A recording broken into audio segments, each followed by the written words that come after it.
Every 4 minutes, someone in the United States dies of heart disease.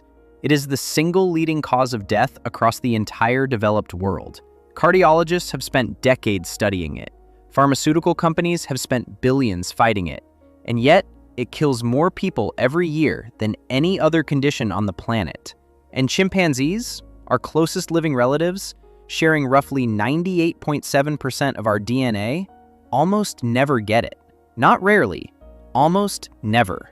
That gap between our nearly identical genetics and our wildly different hearts is one of the most interesting puzzles in all of biology.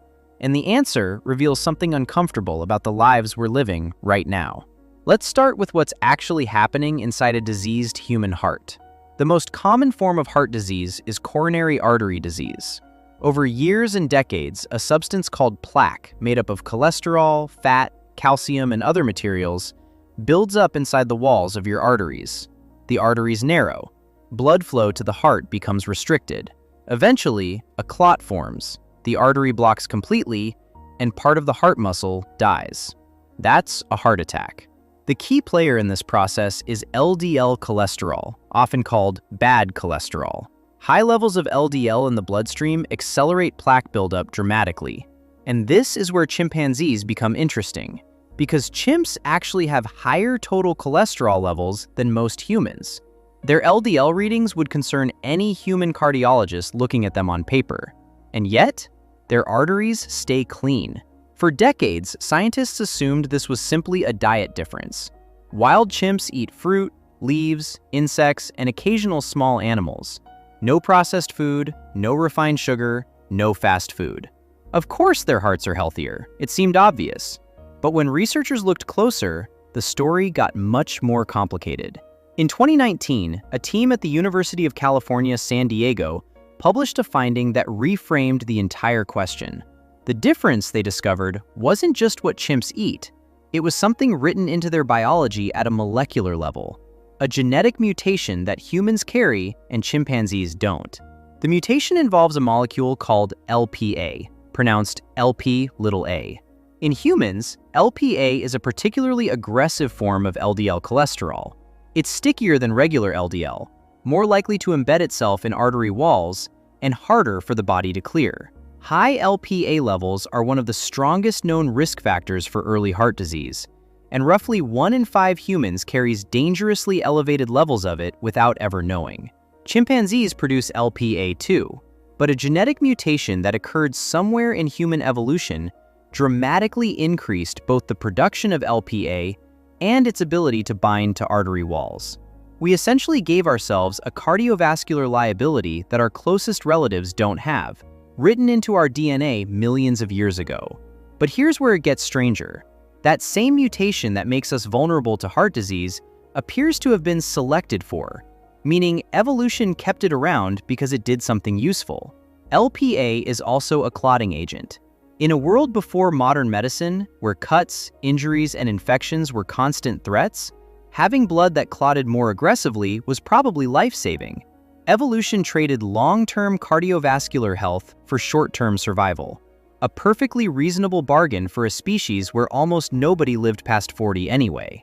The problem is, we now live past 80, and the biological trade-off that made sense on the African savanna is quietly killing us in our 70s.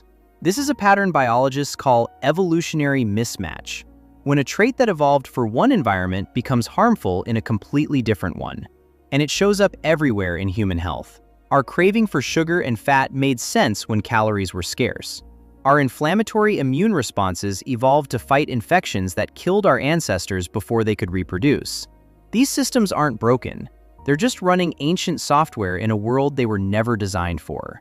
But genetics and diet together still don't fully explain the gap between us and wild chimpanzees. Because there's a third factor that almost nobody talks about: stress. Chronic stress is one of the most well-documented drivers of cardiovascular disease in humans. And not just in the obvious ways. When you experience stress, your body releases cortisol and adrenaline. Your heart rate rises, your blood vessels constrict, your blood pressure climbs. In short bursts, this is useful. It's the same system that kept your ancestors alive when a predator appeared. The problem is that modern humans activate this system constantly, not for lions, but for deadlines, traffic, financial pressure, social anxiety, and the low-grade background hum of worry that most of us carry around every single day without even noticing it. Each individual stress response is temporary, but the cumulative damage to artery walls from years of repeated inflammation and elevated blood pressure is very real and very measurable. Now here's the thing about wild chimpanzees. They do experience stress. Chimps have complex social hierarchies, intense competition for status and mating, and genuine physical dangers in their environment.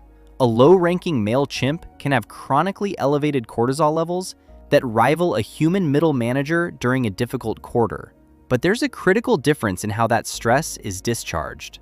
When a chimp experiences a social conflict, it usually resolves it the same day.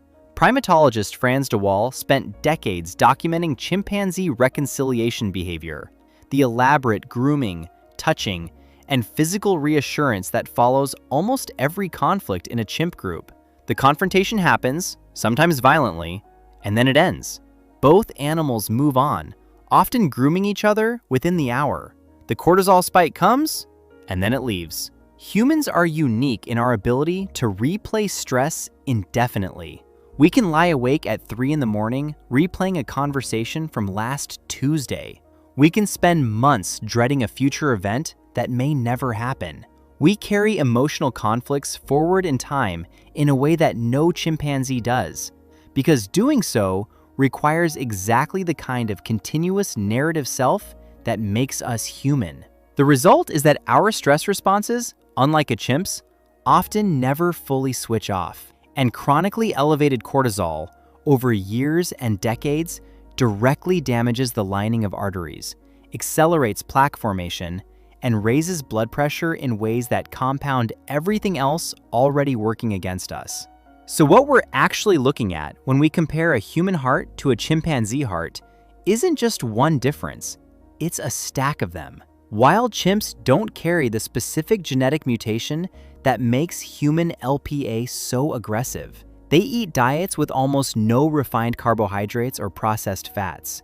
They move constantly throughout the day rather than sitting for 8 to 10 hours at a stretch. And their social stress, while real, is discharged quickly and physically rather than carried forward indefinitely in thought. Remove any one of those factors and the gap between us narrows. Stack all of them together and you get the epidemic we actually have. This is worth sitting with for a moment because the medical establishment spent most of the 20th century treating heart disease as primarily a cholesterol problem. Lower the LDL, clear the arteries, problem solved. And cholesterol absolutely matters. But the chimpanzee comparison suggests the full picture is considerably more complicated. A wild chimp with LDL levels that would earn a human a prescription has clean arteries at 30, at 40, even into old age. Meanwhile, autopsy studies of young American soldiers killed in the Korean War, men in their early 20s, found measurable plaque buildup in a significant proportion of them. Young, physically fit, active men with diseased arteries. The cholesterol number alone never told the whole story. There's one more thing worth mentioning, and it's perhaps the most striking detail in all of this. Captive chimpanzees do get heart disease. Chimps living in zoos and research facilities, eating processed food, moving less, living with the chronic low-level stress of confinement and disrupted social structures, develop cardiovascular disease at rates that begin to look uncomfortably similar to humans. The biology doesn't change. The genome is the same, but change the environment enough and the outcome follows. Which means the chimpanzee isn't actually protected by its genetics alone. It's protected by the life it lives. And that should probably tell us something. We've spent decades searching for the drug that fixes the human heart. Statins, blood thinners, surgical interventions, all of them useful, none of them complete. Because the chimpanzee data keeps pointing in an inconvenient direction, that the conditions producing the disease aren't primarily medical. They're environmental, they're behavioral, They're built into the structure of modern life in ways that are genuinely hard to change and easy to ignore. We share 98.7% of our DNA with an animal whose heart works almost perfectly its entire life. The other 1.3% carries some of the difference, but the food we eat, the way we move, and the stress we refuse to put down carries most of it. The chimpanzee isn't doing anything miraculous. It's just living the life its biology was built for. Most of us aren't, and our hearts, year by year, are keeping score.